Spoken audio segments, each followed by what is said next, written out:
A lot of people complain about the housing tax in Texas.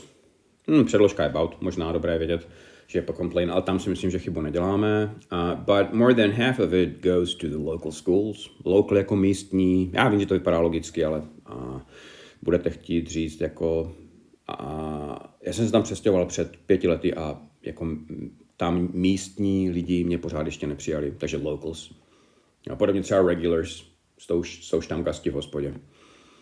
If you don't have kids, there are communities where you'll pay less. The best part is, tohle part je zajímavé, protože vlastně varianta na tohle by byla the best thing about it is, ale když to thing about it spojíte do jednoho slova, tak je to part. A tam už to about it vlastně nemusí být.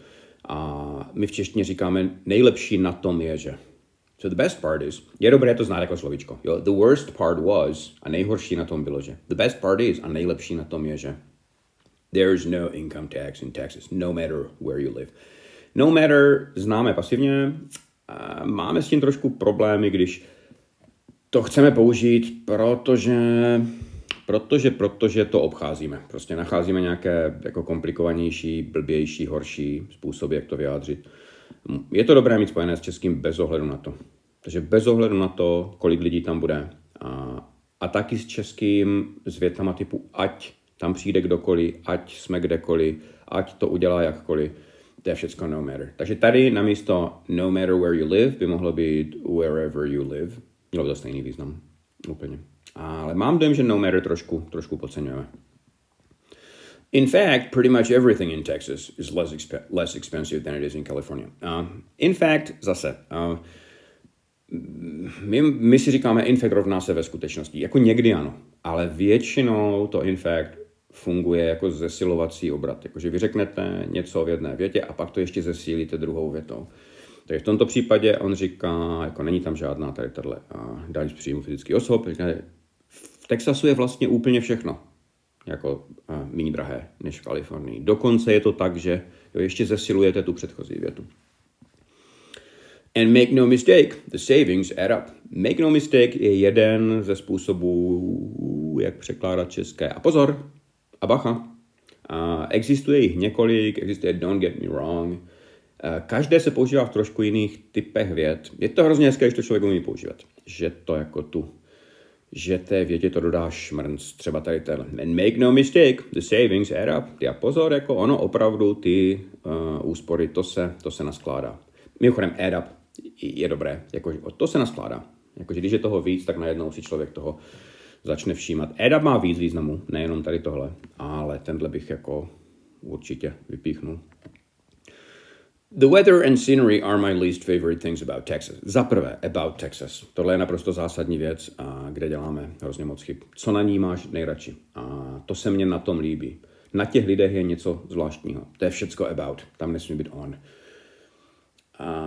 Least favorite je taky zvláštní, protože v češtině můžeme říct nejméně oblíbená, ale vlastně nejneoblíbenější je podle mě častější slovo. Je to teda strašné v češtině na výslovnost, nejneoblíbenější. Takže není to žádné most unfavorite a tak, ale je to least favorite. Vypadá to nenápadně, ale myslím si, že s tímhle můžeme mít problém. There are places that feel and look like, feel bychom mohli dělat dlouho, ne? And look like vacation spots, but it's never a quick afternoon getaway. Getaway je zajímavé slovíčko, jakože a short holiday, jakože potřebujete na chvilku vypadnout, takový krátký nějaký výlet. Jako samozřejmě pomocí nějakého trip se to dá vyjádřit taky. Podobně třeba existuje hovorové get together, jako scuk. So we had a lot of get togethers. Setkání, srazy, scuky. It's always a 2-hour drive through a flat landscape. Ale taky vypadá jako nenápadně, ale můžeme říct, jako je to 2hodinová cesta nebo jízda, ale my to v češtině vyjadřujeme jinak. Řekneme, jede se tam 2 hodiny. A když to překládáme, tak řekneme, it takes 2 hours to get there, což je jako fajn. Ale tohle je v angličtině hodně časté spojení.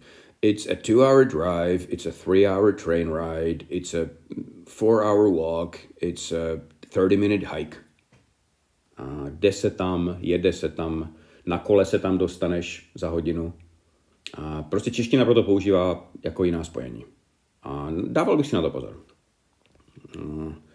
During which, a to hned navazuje na to, during which, během níž, tady bychom to asi řekli do slova, během níž, you have trouble staying awake behind the wheel. Na stay awake je zajímavé, že to je vlastně české neusnout. Just, stay awake. Jakože don't fall asleep. Že se na to dívají prostě z jiné perspektivy. Have trouble je prostě, to je evergreen pro nás. My s tím máme hrozný problém. No pun intended. Protože tady bychom řekli, během níž má člověk problém neusnout za volantem. Těch chyb, co tam děláme, je strašně. Za prvé nás musí napadnout have trouble, což nás většinou nenapadne a řekneme it is a big problem for you to not stay with něco prostě. Nebo řekneme you have a big problem not to fall asleep. To jsou hrozné obraty. Have trouble nebo have a hard time jsou mnohem lepší. Jakože něco se vám dělá těžko nebo s problémy, nebo že máte problém něco udělat. Za prvé, před trouble není člen, takže není tam have a trouble. Za druhé, trouble není v množném čísle, není to have troubles. Za třetí, po have trouble není with, takže není to I had trouble with staying awake. Za čtvrté, není tam infinitive, není to I had trouble to stay awake. My děláme všechny chyby, oni si teda některé tady kříží, takže je nejde udělat, díky bohu je nejde udělat všechny najednou ty chyby, ale my jich uděláme jako maximum možných většinou.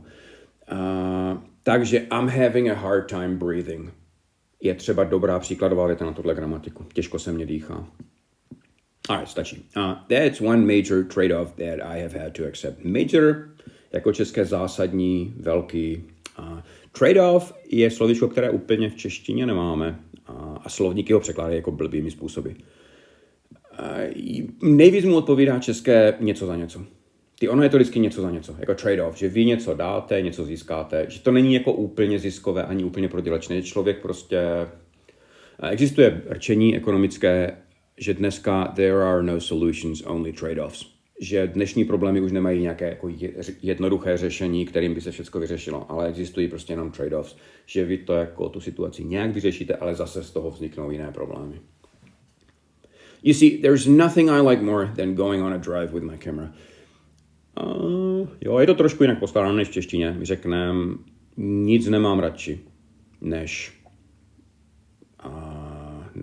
jezdit takhle jako autem někam. Taking lots of pictures nebo photos, to je jedno. Hlavně si pamatujte na to sloveso take, že tam není make. Takže I took a lot of pictures. Udělal jsem spoustu fotek.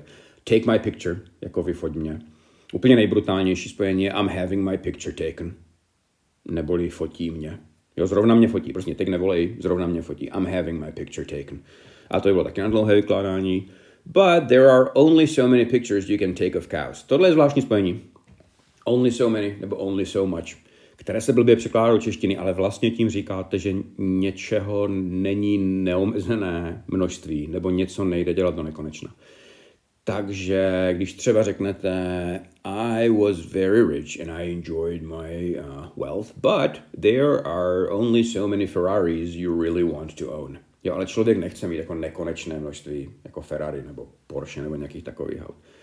A tady říkáte, jakože obrázky, člověk fotí krávy a v jednu chvíli už se mu to omrzí. Jakože není neomezené množství obrázků, které by člověk bral a pořád by ho dělal a pořád by ho to bavilo. Je to zvláštní spojení, není to samozřejmě jako klíčové, ale je to hezké, když to umíte použít. Potom get bored, tam si jenom dávejte bacha, abyste si nepletli get boring a get bored. So it got boring fast, začala to být nuda po chvilce. I got bored really fast, začal jsem se nudit. You spend hours out there in the sun, to je jenom předložka. My v češtině říkáme tam na slunku. Jo, strávil jsem 2 hodiny na slunku, v angličtině je to in. Looking for things to take pictures of. Tady s tímhle tu máme trošku problém. Protože I'm looking for someone to talk to. My se trošku bojíme to používat a dáváme tam celé ty vedlejší věty, jak v češtině. Že v češtině se řekne, hledám někoho, s kým bych si mohl povykládat. Takže my řekneme, I'm looking for someone with whom I would be able to talk. Stačí infinitiv. Tady jsou things to take pictures of. Věci, které by člověk mohl vyfotit. Jo, ten infinitiv to hrozně zjednoduší, tu větu. And it's just not worth it. U worth jenom velikého bacha, že worth se používá ve spojení be worth. že to nestojí za to. Že tam nikdy nebude does, did, do, nic takového. Is it worth it? Will it be worth it? Was it worth it? A tak dále. Not to mention, in August, it gets so damn hot. Několikrát v téhle pasáži textu jsou obraty týkající se počasí. A tam si dávejte extra bacha, protože když používáte v angličtině slova jako hot, warm, cold, tak my v češtině říkáme byla hrozná zima, bylo teplo, bude vedro. A nám to podvědomě zní jako ten typ věty, kdy říkáme na stole je knížka. Takže there is a book on the table, jako fajn. A pak řekneme there was a big cold. Ne, u těchto slov je podmět it a ne there. Takže it is really hot, it's getting warm, it's gonna be really cold. Bacha na to. Tohle člověk o počasí mluví často a tam by bylo blbé dělat chybu. So, everybody leaves. Bacha, everybody je jednotné číslo, takže everybody leaves and goes on vacation.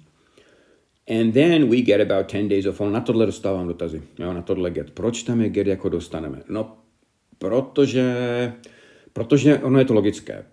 My v češtině to neříkáme. My tam řekneme máme, nebo přijde, nebo nastane, nebo něco takového. Ale vlastně to get tam dává smysl.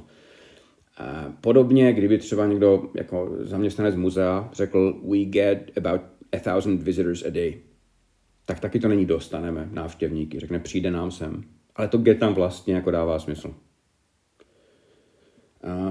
And then it gets super cold for 3 months. Super je dobré jako šíleně, strašně. Mohlo by tam být extremely ve stejném významu. A jakože když vás nenapadne nic z toho, tak ano, incredibly, unbelievably jde taky. A v češtině by to bylo teda hrozně jednoduché. It gets super cold je výrazně se ochladí. My máme jenom ochladí se, ale to it gets cold.